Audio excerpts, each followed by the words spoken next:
Now, Audi is a brand that whenever we discuss, we always have to add the caveat that they are a little bit more expensive than you might necessarily expect because the entire lineup is completely imported. However, thanks to government tax breaks, it means that EVs from Audi remain very competitively priced, which is why the Audi Q8 e-tron has emerged as one of the absolute best sellers within the Audi lineup. And so, at long last, we finally have the Q8 e-tron 55 Sportback to let you know everything there is to know. My name is AIMAN ABDULLAH, this is Malaysian Motoring. I'm going to try my best not to talk about that rear end derogatively.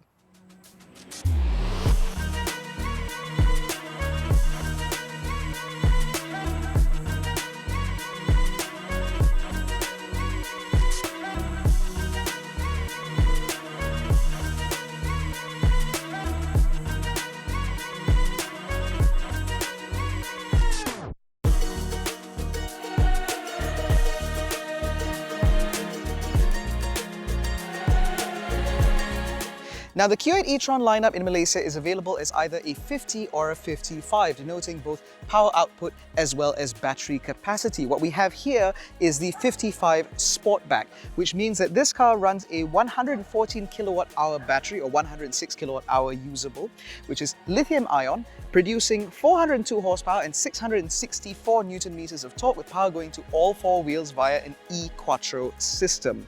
Now, in terms of range, that means about 582 or over 580 kilometers of claimed WLTP range, which we'll get onto a little bit later. But in terms of charging, this car will accept up to 22 kilowatts DC, allowing this car to charge from dead to full in about 9 hours, whereas DC charging rates is rated at 170 kilowatts, which means 10 to 80% takes about half an hour.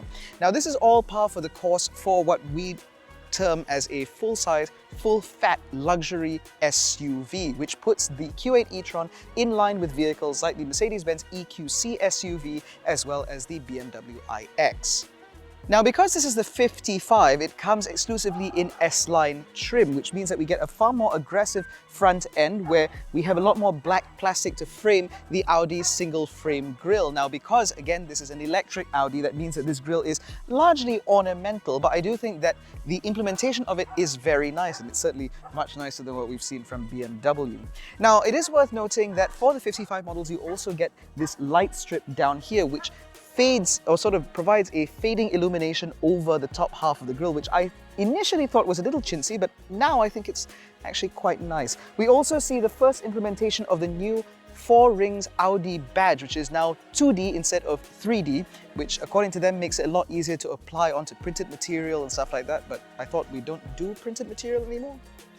Now, either side you'll find a set of digital matrix LED headlights. Of course, Audi pioneered matrix LED headlights, and so these digital units have just gotten even smarter still, so much so that these lights are so intelligent and high precision that they can even project an animation every time you walk into the car or step out of it or switch it off, which I think is very impressive. You can also customize that if you want. Also, if you lock and unlock the car, they do a little bit of a dance, which I think looks quite nice. As we move further down, again, you get more of that contrast black plastic as well as a little bit of e-tron badging about here, which has been hidden by the number plate. We also get functional air breathers here in order to smooth air as it moves down the side of the car. Now, because the model we have is the 55 Sportback, it means that it is actually a little bit more aerodynamic than the SUV body style, which means that you get a little bit more range, allegedly, which we will touch on later. Now, as we move down the side, that's when the Sportback aspect of it becomes a little bit more obvious, but there are a few more details worth touching on. Again, because it's an S-Line model, all of the cladding around the wheel arches are done up in body color. The wheels are also 22-inch units, which are massive, and they're wrapped in Continental Sport Contact 6 tires, which is exactly what you want for a vehicle that is this powerful, able to go from 0 to 100 in well under 4 seconds. As we move further down the side, you'll also find the charge ports. There is one on the left and one on the right, although the one on the right is the only one that provides DC charging, whereas the one on the left is AC only. And as I mentioned earlier, AC charging for the 55 models is up to 22 kilowatts and DC charging is up to 170 kilowatts. Now, as we move further down, we find a feature that I absolutely detest, and those are the digital wing mirrors, which we'll also talk about a little bit later in terms of usability, but they do at least make the side of the car look Interesting. I find that a lot of people have been craning their neck to look at this car usually after they notice the cameras, because they do look a little bit odd, even though they're becoming more and more prevalent now, but I get ahead of myself. We've got conventional door handles, which is always nice because that means you don't have to wait for them to pop out and break. And of course, we also have the shadow line trim, which means that all of the material or trims around the window are done up in gloss black. And of course, as is typical with VAG products nowadays, or at least those not quite a Lamborghini, you get the Audi badge here as well as the model nomenclature here, which is an interesting touch. Now, as I mentioned earlier, this is a Sportback, which means you have this nice coupe-like roofline replete with a glass roof, which I'll touch on a little bit later. And I do find that this car does have a degree of athleticism that you may not necessarily find from the BMW iX or the Mercedes-Benz EQC. Now at the rear of the car, again, because this is a Sportback, you see how that roofline tapers down into this lovely little ducktail spoiler, where beneath it sits a full-width LED light bar, which I think looks quite good. And of course, you have full LED taillights, replete with scrolling indicators like the ones in the front. We also see the second application of that new 2D Audi badge, which I think looks a bit weird actually back here. It was very successful in the front, but somehow here it just looks almost aftermarket. Anyway, you get the Q8 badging here, replete with the little rhombus in red because this is an S-line model, apparently. And of course, you get E-TRON badging down here. There is no other denotation of this car's variant or anything else of that sort on the back, which I think does make this car look quite clean compared to previous models where you used to get 55 TFSI or God knows what else on the right, just sort of taking up space. Now, because this is a Sportback model, that does mean that it's slightly less practical compared to the SUV equivalent. And although this boot is, again, smaller than the SUV, it's not exactly small. If you're trying to fit 5 people's worth of luggage in here, you'll be able to do that without any issues at all. This boot is very deep and very wide, and as you can see, the opening is quite reasonable as well. And because of the 2-piece parcel shelf, it also means that it's a little bit easier for you to reach in a little bit further should you need to. On top of that, you get illumination in the back as well as a 12-volt socket and the ability to fold the rear seats 40-20-40 for added practicality. Now, it is worth noting that underneath the boot floor, you will find a small bin which is about big enough for you to fit a charger, but not much else beyond that. There is a very small lip here, just enough to stop things from falling out should you open the boot rather violently. But I will note that this bumper sticks out quite a bit, and so you need to be a little bit careful when you're taking bags or heavy items in and out as not to scuff up the bodywork. Now, inside the Q8 e-tron, given the fact that this is supposed to be the flagship of the e-tron lineup, at least for the regular models before you get into the e-tron GT, I will admit that this interior does feel quite upmarket and rather special. Because the moment you open the doors, the first thing that greet you are these lovely S-Line sports seats. Now, you've got an integrated headrest, that's fine, but you also have S-Line embossed into the seat backs, as well as this lovely quilted leather that comes all the way down into the seat base, as well as a set of extendable under-thigh supports. And there is something about this that just looks fantastic. And then once you sit in it, you have this very Audi-esque interior, which is never a bad thing, where you have lots of lovely materials dotted about the place with lots of stitching everywhere, and even the plastic everywhere that you can see is a lovely high quality, nice and soft, very pliant, and it just feels upmarket. In fact, there's even this panel ahead of the air conditioning vents up here, which looks almost like a sort of exposed carbon fiber. It's even got a texture to it, which I quite like, even though I'm pretty sure this is probably plastic. Now, before we get into everything else, we're going to first start with the technology, because in here there is no less than 6 screens, and I will count them off one by one. Firstly, you've got the central Audi MMI system here, which runs all of your navigation systems, your Apple CarPlay, Android Auto, which is wireless. And so all of that runs up here. Now, this screen is notably not that big compared to what we've seen from other vehicles, but it is a decent enough size, and the resolution is absolutely spot on. It's incredibly sharp and incredibly reactive, and it is a real pleasure to use. On top of that, this screen is also haptic touch, which means that interacting with it requires a click. So when you press it, it clicks really nicely, and it clicks with the same sort of action that we've come to expect from Audi buttons. And so it's nice to see a consistency from the physical switches into the digital ones. Now, moving down from that, you will find another haptic screen for HVAC controls. Now, this allows you to manipulate this car's 4-zone climate control, and again, because of that haptic feedback, it means that actually utilizing this is pretty easy. Although that said, I would have preferred knobs and switches, but you know what, this is really about fine. And more importantly, because you have this screen, it does also mean that you have a lot more ability to manipulate things, as well as the ability to set up some shortcut buttons up here. So for example, I have access to my hill descent control, my park assist, as well as my charging meter, as well as the ability to shut off the screens or my heads-up display. Below that sits another set of sort of semi-digital buttons which allow you to control your drive selector, your emergency hazards, as well as your front and rear demisters. Further down from that, you will find a set of physical buttons, your start-stop, as well as your 360 cam, your ADAS functionality, as well as a lovely knob here in order to manipulate your volume as well as change your track, which is very nice to see that more car makers need to put back into cars. Now, beyond that, you'll find this leather-wrapped thing. This is actually the gear selector. Now, the reason why it's designed this way is so that you can rest your palm here and then manipulate the lower screen if you're trying to adjust the HVAC controls. The gear selector itself actually is on this silver piece down here, which you just sort of sway from one direction to another in order to select your gears. And I find that the action of this thing is really, really positive. It really feels like you're manipulating something with heft and quality, which is nice. Now, beyond that, we also have the digital instrument cluster up ahead of me, the iCockpit as Audi terms it. And this is again a continuation of what we first saw from the Audi TT ever so long ago. This screen is also incredibly high resolution, very quick refresh rate, and it is decently customizable to an extent. It wasn't that long ago that Audi had some of the most customizable digital instrument clusters on the market, but now we're seeing them sort of pare it back and realize that, maybe drivers don't need a million different options when it comes to having your information displayed in front of you. Above that sits a full color heads-up display which shows you not only your speed as well as your ADAS functionality, but also your navigation directions and so on, all right in your line of sight, and that is also incredibly high resolution and high refresh rate. And then we get to the two screens in this car that I hate the most. So the Q8 E-TRON 55 comes as standard with a set of digital wing mirrors. Now these are claimed to improve aerodynamic efficiency, which is why this car can have a claimed WLTP range in excess of 580 kilometers.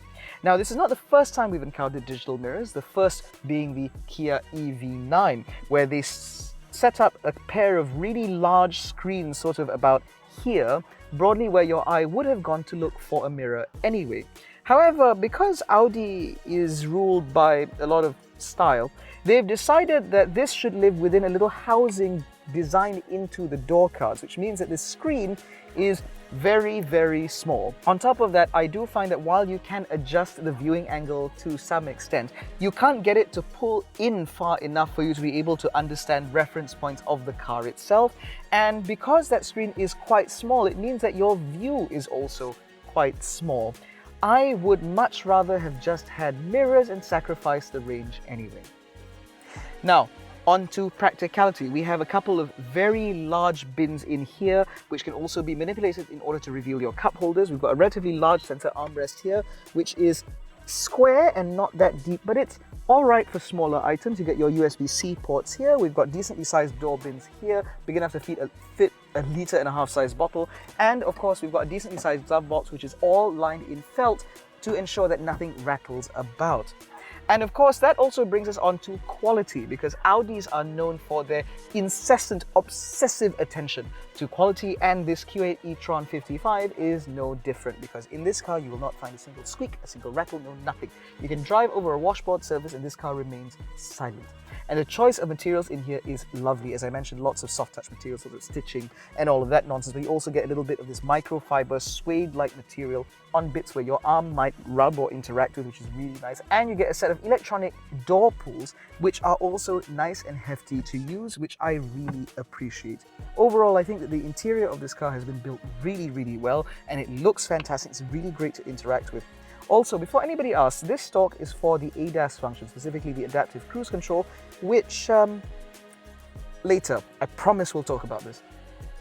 Now, because this is a Q8, that means this is also the largest electric Audi that money can currently buy, at least as an SUV, which is why with the front seats at my driving position, about 170 centimeters, as you can see, I have a palatial amount of knee room. And in terms of overall comfort, I am pretty well accommodated for. It's just that because this is the Sportback, naturally you have that slightly more dramatic roofline, which means that my headroom is slightly limited. Now, beyond that, the appointments back here are all still pretty good. In terms of material quality, it's just as good as it is in the front, with lots of soft touch materials and more of that microfiber stuff that I really like. You also get your own touchscreen back here in order to manipulate the 4-zone climate control, as well as a set of air conditioning vents here, which are positioned higher than your crotch, which is nice, as well as a set of air conditioning vents on the B pillar to blow directly to your face, which means that you can get quite comfortable in here. Now, despite the fact that the Q8 e-TRON is an electric SUV, the floor in this car, as you can see, hasn't been artificially heightened, which means that I have very good under-thigh support even though I'm keeping my feet as close to me as possible, whereas if I choose to stretch out, well, then it just gets even more comfortable. And of course, if I want a few more amenities, I also have a couple of USB-C ports as well as a 12-volt socket down there. I have a deployable center armrest here with a set of cup holders, which is always nice. They have a lovely action to them, very Audi, this sort of thing. And you also get a set of nets behind the front seats in order to hold a little bit more flotsam. You get decently sized door bins, and overall life back here is pretty good. The only exception being I would have preferred if the glass roof extended a little bit further back in order to flood a little bit more light into the rear quarters, because it is a little bit dark. Now, if you're using this as a family car, you may appreciate the fact that the back half of the cabin is a little bit darker, because obviously infants tend to be a bit more sensitive to UV rays. There are ISOFIX mounts back here, obviously, and you also get a set of sun blinds in order to, again, protect the little baby children. But again, this is ultimately a Sportback. If you're a family, I'd imagine that you'd be looking at the SUV rather than this Sportbacky, soupy, coupe SUV type affair. And so if you're buying a car like this, in this body style, you'd be a bit more concerned with what's going on in the front. And before I get there, I just want to make a very quick mention of this car's Bang & Olufsen audio system. Simply because if I don't, it would be a crime, because the audio system in this car is absolutely fantastic. Now, as I mentioned earlier, the Q8 e-TRON Sportback that we're driving today is the 55 Quattro model, which means that there are 2 electric motors, and this car produces a good amount of torque, a good amount of power, which means that it is incredibly fast. But fast isn't really the experience that you get behind the wheel, or rather, that's not really what you notice most of all. That's because Audi, being Audi, is a brand that is focused primarily on luxury and technology. And I feel that being behind the wheel of the Q8 e-TRON, that's the biggest part of the experience. So for starters, as I mentioned earlier, you've got screens everywhere, you've got the digital wing mirrors that are constantly refreshing on their screens just in the corner of your eye. And so all of this creates this very high-tech experience here. And then you add to that the fact that Audis are built to such a ridiculously fastidious quality that even on awful surfaces like the one we're on right now, there is no rattling, there is no squeaking, there is nothing in this car that feels loose or badly built. And so it gives you this sense of solidity and assuredness in quality, which is certainly always nice to see. But the problem with that is that you would then expect a certain degree of engineering know-how when it comes to a car like this, which also means that you have higher expectations of, for example, the powertrain, which is something that you'd imagine that a brand like Audi under the Volkswagen Group will spend a lot of time trying to not only refine, but also to maximize in terms of efficiency and capability. However, that isn't necessarily the case. But first, I'll touch on the good points. Now, from behind the wheel, as I said, everything feels well built, it feels very solid, it feels very high quality, which is what you'd expect from an Audi. But more importantly, from the driver's seat, the steering wheel is a bit big, but at no point does the Q8 feel unwieldy. It's very accurate, not a lot of feedback as you might imagine with an electrically power assisted system, but like I said, at least it is accurate, so you know where the car is, you know what the wheels are doing, and because of the Quattro all-wheel drive system, it does give you a good amount of confidence not only on the open road, but also on back roads. And despite the Q8 e-TRON being an incredibly heavy car, at no point does that weight feel like it ruins the driving experience. If anything, it makes this car feel like a more hunkered down experience on the open road, particularly when you're driving at speed. Speaking of which, noise, vibration, and harshness, or general refinement in this car is also quite excellent. Those digital mirrors, while they are awful to use, they do at least minimize the amount of wind noise. And in terms of road noise, despite the fact this car runs 40-section 22-inch wheels, it's still very well suppressed, which is again in keeping with this car's luxury pretenses. However, that brings me on then to the bits that I cannot stand. So firstly, you have the digital mirrors. Now, on several occasions, I have had passengers in this car tell me exactly the same thing, that they like it in terms of the way it works, the way it presents itself, the NVH, etc. But the digital mirrors present a cutoff point for them. This is not something that they want to deal with, it's not something they want to get on with, and it is a deal breaker for them. It's something that would prevent them from buying the car. And I feel that I concur with that sentiment for the most part, because in terms of the way it's implemented, it's not great. The screen itself is smaller, as I mentioned earlier, and it's positioned lower, which means that instead of moving your eye from in front of you to slightly to the right or to the left in order to check your mirrors, you actually have to move right and down in order to see this digital screen. That is certainly less than ideal.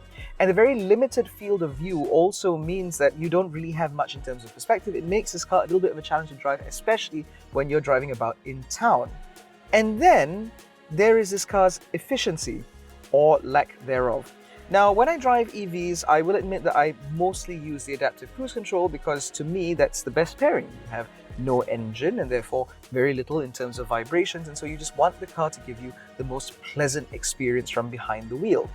So with the adaptive cruise control on set to a reasonable speed, you will find that the car maintains its speed, its distance, and so on very well indeed. It's a very polished system. That is certainly a very good thing. However, you will also discover that this car's power efficiency proceeds to fall off a cliff. Although even if you don't use the adaptive cruise control, it doesn't improve that much anyway.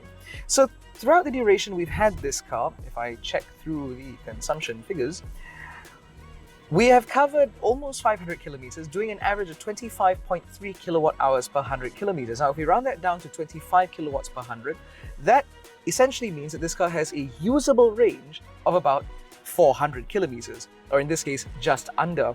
Now, that's not great given the fact this car has a battery size in excess of 100 kilowatt hours, both net and usable. And of course, the fact that this car also has a claimed WLTP range in excess of 500 kilometers. Because by right, if this car could do 500 kilometers on a charge, that would mean that you could get away with only charging this car once a week. But if it's doing less than 4, then you might be charging more often. And bear in mind that with this car being as well built and well insulated as it is, you may be interested in taking this car over longer distances. But then you will find the fuel economy gets even worse, or rather the energy economy gets even worse. Because with this particular car, when driven on the motorways and so on, we can see figures in excess of 28 kilowatt hours per 100 kilometers, which means you're doing well under 400 kilometers on a single charge. This, as it turns out, is not a road trip machine, which is very disappointing because for road trip duties, this car is very well appointed. The ADAS functionalities in this car, for example, are excellent. The radar-guided cruise control, traffic jam assist, blind spot monitoring, rear cross traffic alert, all of this works brilliantly. The 360 cam in this car is also really good. But ultimately, I have ended up thinking 2 or 3 times about driving this car anywhere, because between the mirrors and the range, it just creates this rather problematic package. Now, of course, I will admit that there will be some luxury car buyers out there who say that no, we do not cover distances in cars like these because we have other cars to do that, an Alphard, a Velfire, or preferably a Kia Carnival. And so long distance or outright range may not necessarily be the point. Instead, you'd be looking at a car like this primarily to drive in town, in which case I would then ask why buy the E-TRON 55 when you could have gotten the 50 and saved a bit of money and had actual mirrors instead. So ultimately, to summarize the Q8 E-TRON 55 Sportback, I think that this is a very well executed car.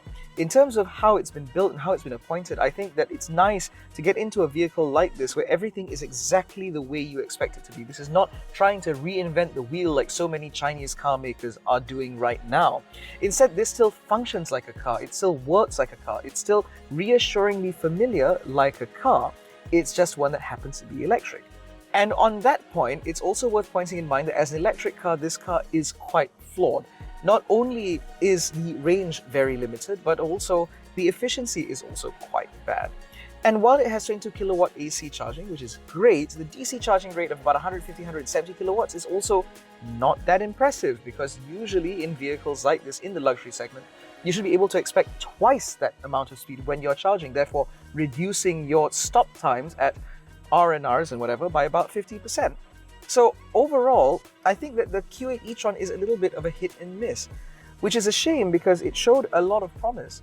Perhaps over time with updated software and so on, maybe this car would get more efficient. In fact, maybe if you got slightly smaller wheels, you may be able to eke out a little bit more range from that battery.